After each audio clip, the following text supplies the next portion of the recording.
Let's start our fourth episode with something light, faces you should recognize, always of known figures from many walks of life. This means the illustrator is not attempting a caricature or a parody out of the figure. It does challenge the illustrator to achieve a quality image, that of a portrait painter. Time magazine was known for national leaders appearing on their covers. Here is a one-time ally whose ugly departure from his country in 1979 left a vacuum and quickly an ugly mess. Mohammad Pahlavi, or the Shah of Iran, painted in a different, friendly, and happy style, despite her sometimes nickname, the Iron Lady. Maggie Thatcher was a seasoned politician before she became the Prime Minister in 1979, holding that position for almost 11 years. This is a 1983 Time magazine cover. This Time cover accompanied an article entitled Shaking Up Communism, published in 1980. It's Poland's Lech Walesa. Continuing with Time, this 1975 cover pictures a 77-year-old first-time premier of the People's Republic of China, Zhou Enlai, as strong and resolute. He survived internal purges and efforts to dismiss him, and generally pushed for peaceful coexistence. This excellent portrait of Robert Kennedy does not suggest he would die within a year. It is unclear if its publication date of June 16th was a response to the assassination date of June 5th. My guess is it was, but you actually have to see the text or the write-up to be sure.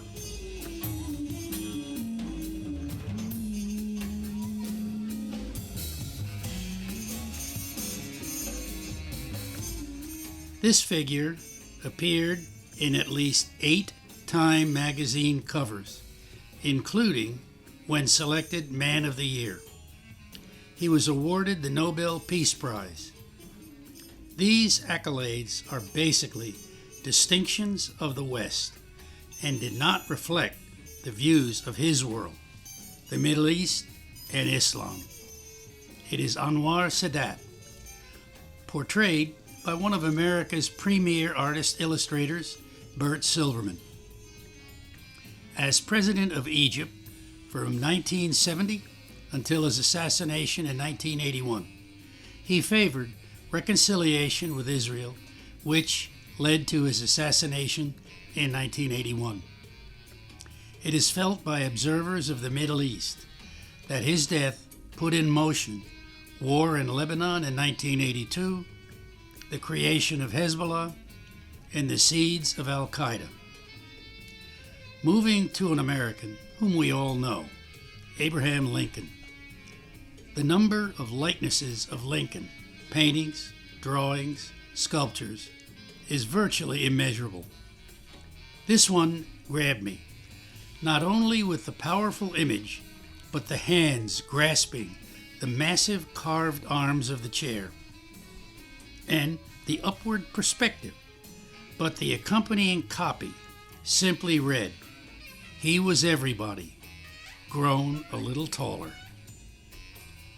The GI's general achieved 5-star status, in charge of the Normandy invasion, went on to be the chief of staff, and was in the same class at West Point with Dwight Eisenhower, known as the class, quote, "the stars fell upon."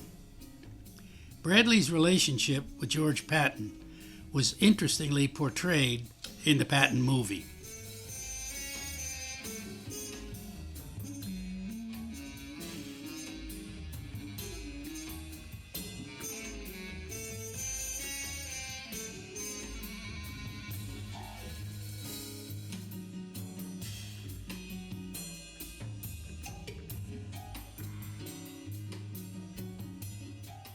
Our next image blurs the line between parody and a reasonable likeness. The figure is the 40-year president of one of the most powerful labor unions in the country, the United Mine Workers of America, John L. Lewis. Of Welsh descent, with ancestors from a Welsh coal mining community, he dropped out of school in 7th grade and began working in the coal mines at 15. Through numerous positions in various organizations, Lewis worked his way to become president of the United Mine Workers of America. His 40-year-long presidency from 1920 to 1960 saw numerous violent strikes. One might conclude this image on Fortune magazine would be viewed by the Fortune staff as complimentary. This is another Time magazine cover image from 1999 of a major literary figure, but I couldn't guess the level of familiarity his image generates. A literary critic wrote of him, quote, "Experimental language, new literary methods, interior monologues, complex symbolic parallels, invented words, puns, and allusions. The author of Ulysses in 1922 and Finnegan's Wake in 1939. It's James Joyce." You may not have known his image, which is excusable, but you should not know, should not recognize this face, and perhaps you shouldn't be too familiar with his name either. Born Salvatore Lusagna in Sicily in 1897. Immigrated to America at 6 years old. Began his crime career with the 5 Points Gang. Rose to be instrumental in developing the National Crime Syndicate and is considered the father of modern organized crime. Successfully prosecuted by District Attorney Thomas Dewey, he was sentenced to 30 to 50 years. His associate, Meyer Lansky, negotiated a deal. He would provide wartime naval intelligence for commuting his sentence. It's Lucky Luciano. He died back in Sicily in 1962. It's still safer not to admit you knew him. Remember, the Black Hand has a long memory. Portrayed as the drunken Doc Boone in the 1966 remake of the classic Western Stagecoach, Norman Rockwell provides a very different but beautifully recognizable Bing Crosby.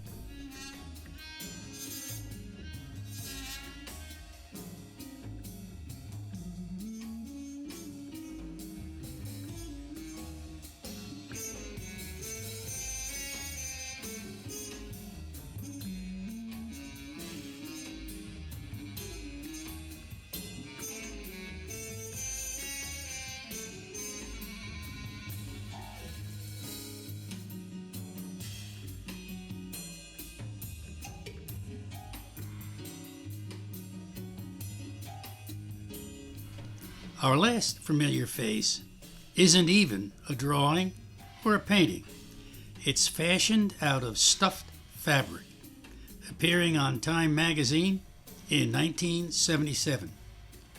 Known as Battling Bella, a lawyer, social activist, leader of the women's movement, and voted the third most powerful member of the House of Representatives, Bella Abzug. The art of parody requires a very unique skill.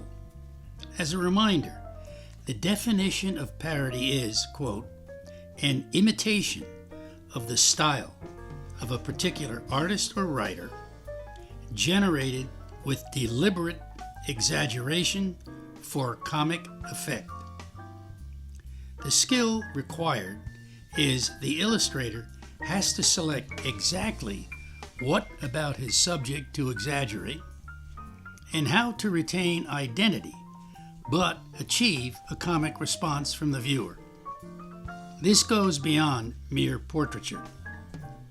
At its simplest is this lady, appearing on the cover of TV Guide in 1970, drawn by one of the greatest illustrators, Al Hirschfeld. It's Carol Burnett. Often, parody works best where there's an underlying controversy or antagonism that can be captured in a comedic fashion. This work of genius captures more than a single antagonism, entitled Nancy Reagan Receiving Donald Reagan's Head. We have prior reputation plus current political rancor. It's a 2-for-1 political parody. A legendary and occasionally annoying sports announcer, interviewer, or merely hanger-on, Howard Cosell, is depicted here with great humor if the viewer has an understanding of his reputation. Politics has always been a favorite field, lending itself to the art of parody, and no politician was more recognizable than Teddy Roosevelt. His military/outdoorsman dress, his anti-corruption, trust-busting attitude, and infamous big stick. Although in this 1907 Harper's Magazine image, Teddy is not, quote, walking softly. This 1975 image in the Washington Post characterizes the classic stereotype of the big business board meeting as a bunch of pencil-head, look-alike, think-alike yes-men awaiting the eraser-head chairman dismissing any suggestions they dare to present. At the end of the table, the fountain pen head is awaiting anything worth including in minutes of the meeting. This very cleverly painted illustration appeared in Fortune magazine shortly after World War II ended and features what I believe is a Russian winter with Hitler wrapped in anything he can find to stay warm, Mussolini running in place to stay warm, Goebbels squatting over a fire, burning copies of Mein Kampf, and I would guess Stalin aboard a typical Russian sleigh. The illustrator has taken historical license with the participating characters, but the message is crystal clear. Enough humor for the moment. One of the unique illustrator roles is preserving history by interpreting the past events and providing us with visual images to hang on to. Fine artists do occasionally delve into historical subjects, like the monumental Washington Crossing the Delaware by Emanuel Lutz. But the majority of historical images are painted by illustrators. Here is a compelling image of the writing of the Declaration of Independence. Ben Franklin, Thomas Jefferson, and John Adams. Now, confirming they were not perfect men, several discarded drafts are scattered about the floor. The great Howard Pyle painted the lasting image of the Battle of Bunker Hill in 1897, published by Scribner's, which stands to this day as our image of that historic engagement during the early days of the Revolutionary War. This is an image of George Washington in the cold of Valley Forge wrestling with the extreme odds against his success. It is the site of the winter encampment of 1777 and 78 of the Continental Army. If there is such a thing as double history, this is one. The artist James Longacre Wood painted this 126 years ago, thus History 1. But the subject is 250 years ago and is definitely a specific event and place, thus History 2. Without the accompanying text, we are left with the title, quote, "On Guard Outside Washington's Door," end quote, which implies the scene is shortly after a confrontation with British troops and General Washington is occupying the quarters. Note the cannonball hole in the door and splinters of wood on the floor. The Charge of the Dragoons is a depiction of the Battle of Fallen Timbers during the Northwest Indian Wars against the British and several Native American tribes by Continental troops in 1794 for the control of the Northwest. The battle occurred in northern Ohio, and the British defeat ended hostilities and opened the Ohio region to colonial settlers. Much of a new nation's sense of nationalism, patriotism, is a collection of symbols, often heroes and battles. America's founding is loaded with them. In addition to Washington crossing the Delaware, Colonel Prescott at Bunker Hill, "Don't shoot till you see the whites of their eyes," Patrick Henry speaking to the Virginia governing body, "Give me liberty or give me death," Nathan Hale, captured as a spy and about to be hanged, "I regret that I have but one life to give to my country," and many more. The American flag and Betsy Ross are major contributors to these origin stories. Likely as much symbol as fact, many conflicting and unsubstantiated tales exist, including George Washington himself asking the Philadelphia seamstress to sew the first American flag. Her receiving credit for sewing the first flag did not occur until after her passing away in 1836 at age 84, and appears to have been partially the result of her grandson's consistent efforts to ascribe Betsy Ross as the originator. It's known the Continental Congress adopted the Stars and Stripes as the official flag on June 14, 1776, now observed as Flag Day. Evidence one of the founding fathers, Francis Hopkinson, actually designed the flag. Betsy Ross's famous quote is, "Behind every stitch lies a story waiting to be told." The first to fly the Stars and Stripes aboard a naval warship was John Paul Jones' sloop of war, the Ranger, a raider on the open seas against British shipping. This is one story about a 24-year-old war widow's contribution to our independence that should probably be left alone. Intrigued by this magnificent image and its title, "Her Name is Sojourner Truth," I had to learn more. Born into slavery in New York State around 1793, sold away from her parents at 9 years old to a Dutch-speaking family, and sold several times thereafter, frequently severely mistreated. Isabella Baumfree, her birth name, escaped her master for his refusal to honor the New York State's anti-slavery law of 1827. She became one of the most powerful and influential abolitionists, civil, women's, and black activists.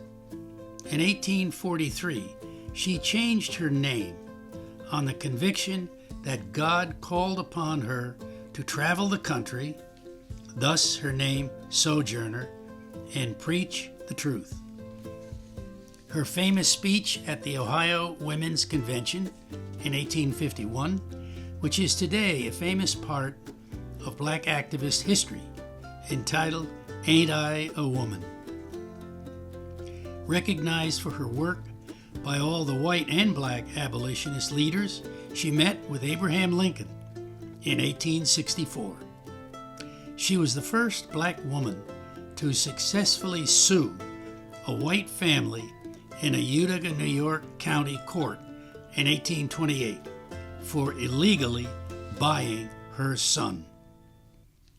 During the Civil War, the Union Navy had successfully blockaded all the southern ports except the heavily defended Mobile Bay, Alabama. David Farragut, a naval officer, was tasked with shutting down the port, thus completing the blockade. Crude underwater mines were called torpedoes, and when one of Farragut's armada hit one and blew it up, the remaining vessels faltered. Farragut saw this and over a horn screamed the now famous lines, "Damn the torpedoes, full speed ahead," and they completed the blockade. President Lincoln promoted him to Vice Admiral and later Full Admiral. Another pivotal moment in our history and our mythology was Robert E. Lee's surrender to Ulysses S. Grant at Appomattox on April 9, 1865, bringing an end to the Civil War. Numerous paintings and illustrations have sought to capture the proud leader riding his famous horse, Traveler. Shortly after Lee's passing in 1870, Traveler contracted a tetanus infection and died. He is buried within yards of his master outside the Lee Chapel in Lexington, Virginia. A great moment in the country's westward expansion is represented in this panoramic image celebrating the completion of the first transcontinental railroad on May 10, 1869 at Promontory Point, Utah. For the first time, Americans could travel coast to coast by train. The fabled Golden Spike was ceremoniously driven at the end. Here it is. What's it worth? Forget the gold value. It sold at auction for $2.2 million. This image, known as the Champagne Photo, is the most famous photo of the great event. Ironic as it is, it's noted no Chinese laborers were allowed in it, despite they were by far the dominant workforce on the western section of the construction. Now, back to our 1869 illustration. The illustrator got it right. Look closely. In the upper center, all the white hats were Chinese laborers. On May 7, 1937, a behemoth accident occurred with almost the impact of the sinking of the Titanic. An 800-foot-long airship filled with 7 million cubic feet of flammable hydrogen virtually disappeared in less than 1 minute and essentially halted the development and use of commercial rigid airships in the future. The Hindenburg burst into flames while attempting a docking maneuver in Lakehurst Naval Base. The Hindenburg had previously completed 10 round-trip flights between Germany and America. This trip hit bad headwinds crossing the Atlantic and heavy rain and wind weather conditions approaching its destination caused it to be 12 hours behind schedule. The docking area was filled with visitors as well as film and camera crews Look, seeing something this size landing was still an event worth capturing on film. Conditions force a rarely used flying moor landing procedure, requiring dropping several hemp ropes from way above the docking tower and being cranked down to complete the maneuver. This is how a leading history illustrator has interpreted what happened next. It burst into flames, traveling from the rear of the airship up it and burst out the front in less than a minute, according to eyewitness accounts. Compelling? Actually, a frightening image the illustrator has given us. Is it an exaggeration for dramatic impact? Not really.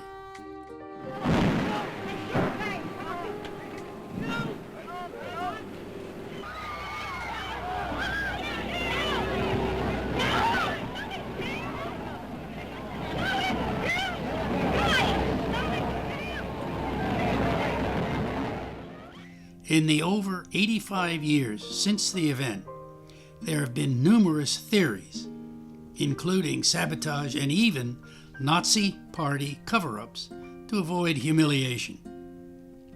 Technical theories include static electricity, lightning, the materials used for the outer skin, effects of rain, engine failure, incendiary paint, puncture, fuel leak, and possibly more.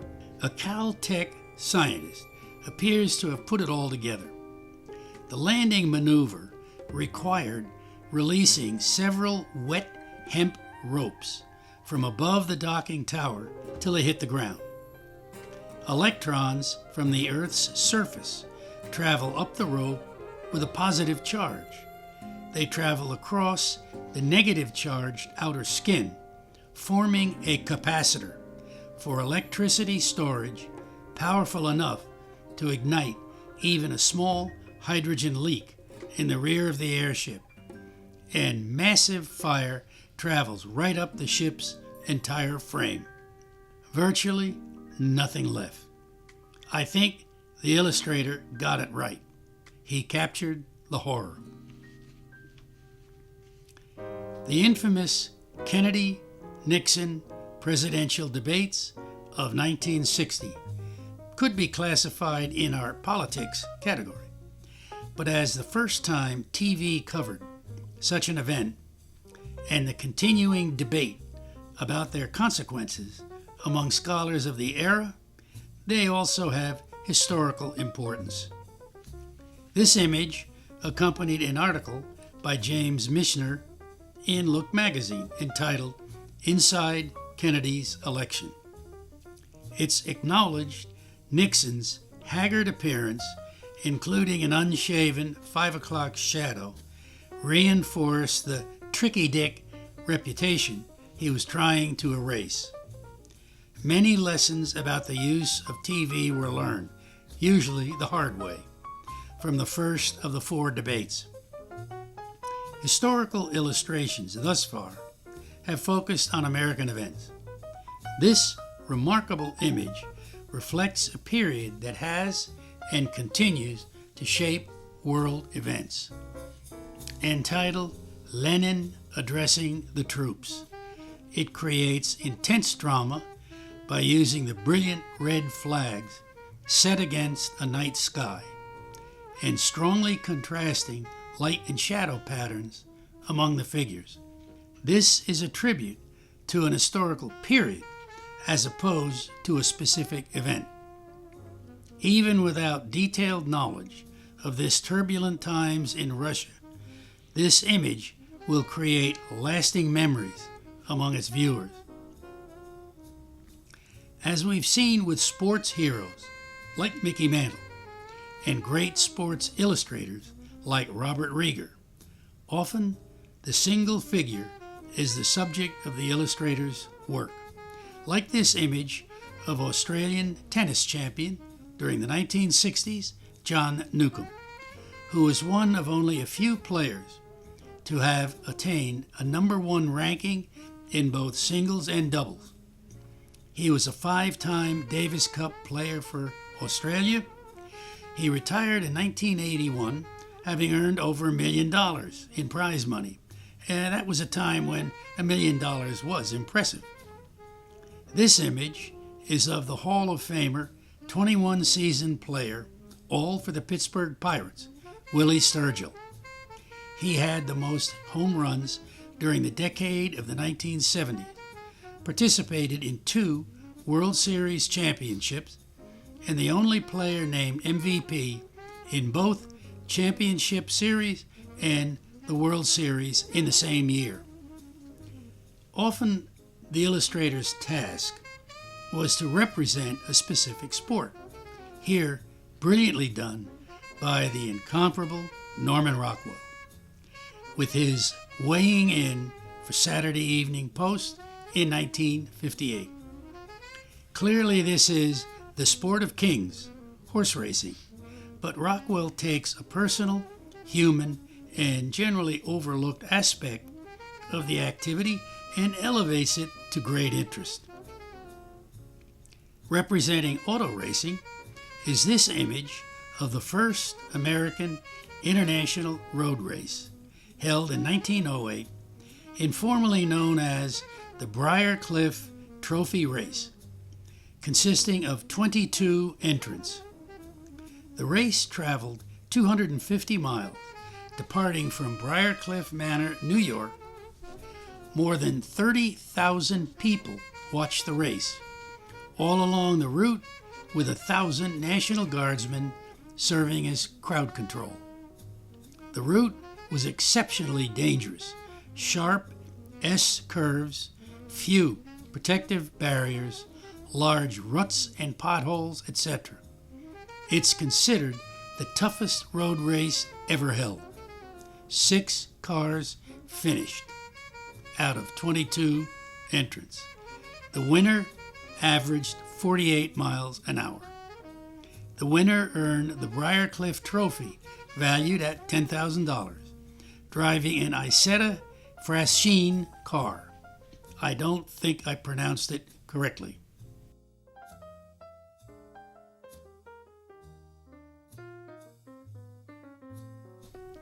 The aftermath in 2008, the centennial celebration of the race, was held in the town with a parade of 60 antique cars. Of course, football was always a desirable subject for magazine covers. This 1939 cover for Saturday Evening Post takes a different slant. It seems to reflect a group of male cheerleaders and mascot witnessing a serious beating, and obviously there's nothing they can do about it. They can't cheer it away. There is room for comedy in sport, and this image does represent a boxer, but I'm not sure it represents boxing, and is entitled Yellow Shoes. The blue suit guy is possibly a less than honorable manager, also wearing the same style of yellow shoes as the very skeptical boxer is holding in his hand. The entire demeanor of Slick and his lady suggests they're cheating the fighter, but it's not immediately apparent how. Perhaps they're trying to pay him off with a pair of shoes rather than money. But the accompanying story is in this 1943 edition of American Magazine, which I'm sure explains it.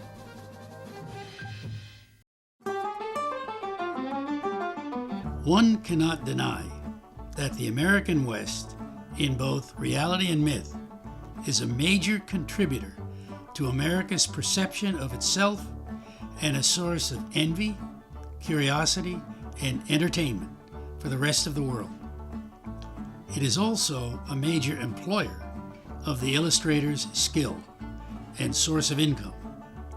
Hundreds of young art students gravitated to Western subject matter, supported by the continuing supply in stories in dime novels and the rapidly increasing new magazine publications, Certainly, Frederic Remington, 1861 to 1909, set the standards for drawing, painting, and even sculpture, while his work defined the West during his lifetime, creating the image that persists to this day.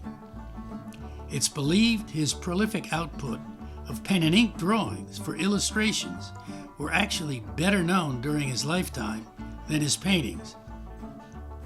This fully realized pen and ink drawing of a Native American appears in Remington's biggest, most ambitious commission, illustrating every page of Henry Wadsworth Longfellow's Song of Hiawatha, deluxe reprint in 1891, requiring almost 400 drawings.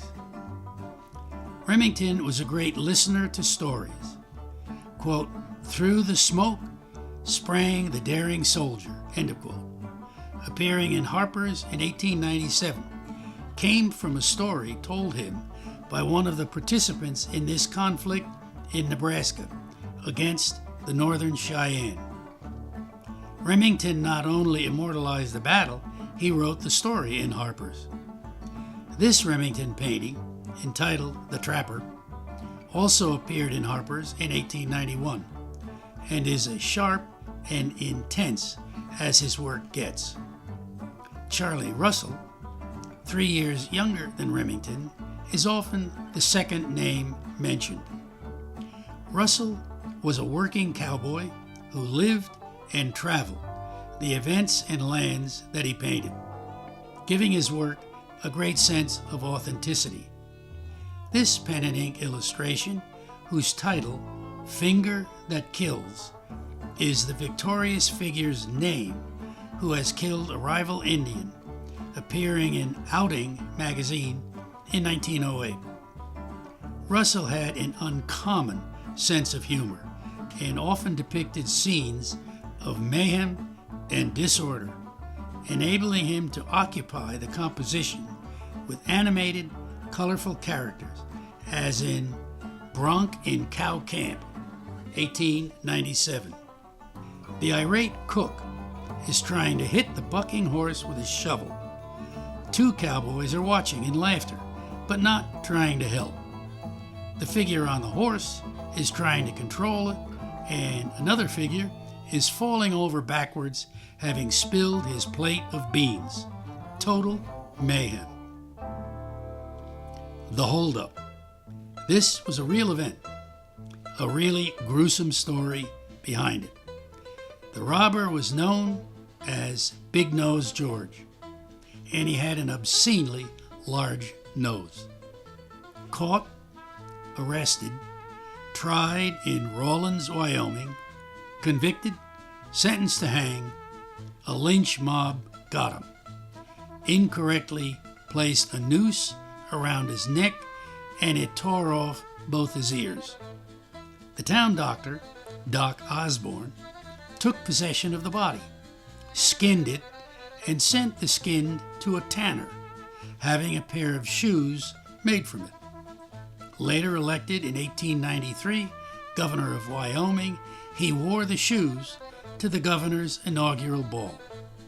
The shoes, along with an earless death mask, are proudly on display at the Carbon County Museum, a very popular attraction and a story Charlie Russell, I'm sure, loved.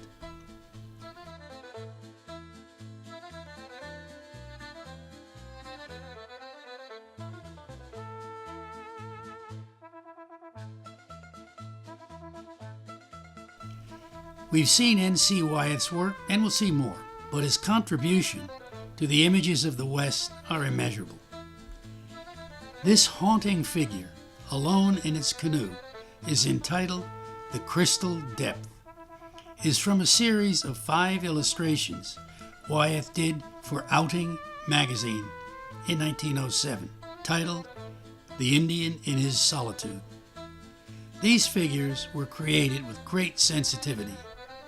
The second piece, called The Ore Wagon, shows Wyeth's unconventional sense of composition, with the driver way off center. Instead, the almost invisible wagon and brief suggestion of the wagon wheel occupy most of the composition space. Frank Schoonover, like N.C. Wyeth, comes from the instructions of Howard Pyle, and this iconic image, entitled Hopalong Takes Command, appeared in Outing magazine in 1905. The fictional character Hopalong Cassidy was created by the writer Clarence Mumford in 1904, and he published a series of stories about him in 1905 and 06. The character created by Mumford did have one leg shorter than the other, thus the name, and a close study of Schoonover's image shows one shortened leg. Schoonover was exceptional at mythologizing the cowboy. Here's an action scene from a story entitled Gun Runners in Youth's Companion. Under more self-control is this heroic cowboy illustrated for Colt Patton Firearms Company in 1928. Occasionally, a dedicated Eastern illustrator briefly reaches out to Western subject matter. Alfred Brennan was a Massachusetts-based, highly respected illustrator who executed roughly 7,000 works, mostly pen and ink, during his career. For unknown reasons, he visited the captive Apaches imprisoned in Florida and painted this image of a close confidant of Geronimo named Cale, according to the information accompanying the painting. It is not known if this was ever reproduced anywhere. Harold von Schmidt was another illustrator trained by Harvey Dunn and became a founding member of the famous artist school in Westport, Connecticut. While living there, he served as town selectman for 8 years. His westerns were authentic, full of action, as this piece entitled Fight for the Cabin, illustrating, quote, a story entitled A Man from Texas in Saturday Evening Post in 1950. Wagon trains of pioneers traveling to California made many tales, none more gruesome than the Donner Party trapped in 1847 in the Sierra Nevada mountains for an entire winter. Of the 87 original members, 47 survived.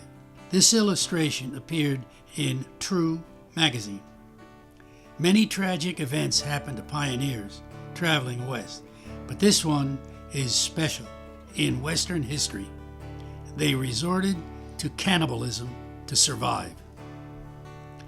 We've discussed Dean Cornwell, and we'll see more of his work. This is a final study commemorating the 1849 gold rush at Sutter's Mill outside of the sleepy village of San Francisco. It prompted the largest mass migration in American history, as 300,000 soon-to-be miners descended on the region over a 2-year period. Here's the finished piece. Side by side, it's an interesting comparison, revealing how Cornwell works and the changes that he made as he completed this centennial image in 1949. Towards the last half of the 20th century, until today, there has been a number of talented artists who developed their skill as illustrators and then focused on art of the West. Here are some examples. Howard Terpning is at the pinnacle of the Western market, having sold at auction for $2.3 million. As he succeeded in illustration with works like this, he was encouraged to pursue easel painting or fine art in the early 1970s, with masterpieces like this entitled Council of Chiefs 1979. His work continues to focus upon moments of everyday life that doesn't initially appear dramatic, yet he simply brings them to life. Paul Kelly executed time covers like George Meany and John F. Kennedy. He worked for NASA, covering moon flights. His focus on the West began in 1973 with extraordinary works like the cover of his book and images of the early mountain man entitled The Fur Trapper. An exceptional figure painter was James Baume, as a successful illustrator doing work like Doc Savage book covers. In 1971, he gave up illustration and focused on scenes of the present-day West, like this piece entitled Sioux Boy in Ribbon Shirt. To go from being a trained physicist seeking work on the Manhattan Project to a major influence on Western artists has been an amazing trip for Clark Hewlings, which, like the other examples, takes one through several years of illustration work like this piece, which is not too difficult to interpret. Hewlings does not paint cowboys and Indians. His work is landscape, architecture, and common people pursuing their lives, like this example entitled Carrying the Wood. This has been a small sample of great Western artists of the late 20th and early 21st century that achieved major success as fine artists, aided by their years of disciplined training and experience as illustrators. As we have pointed out a few times, illustrator art is generally paint what you can imagine for the artist. On a few occasions, however, the artist is asked to paint what he does have first-hand knowledge and experience with. This powerful image of Cape Cod fishermen was executed by an illustrator resident of Orleans, Cape Cod, who frequently accompanied the cod fishermen and knew their routine in detail. The authenticity is evident.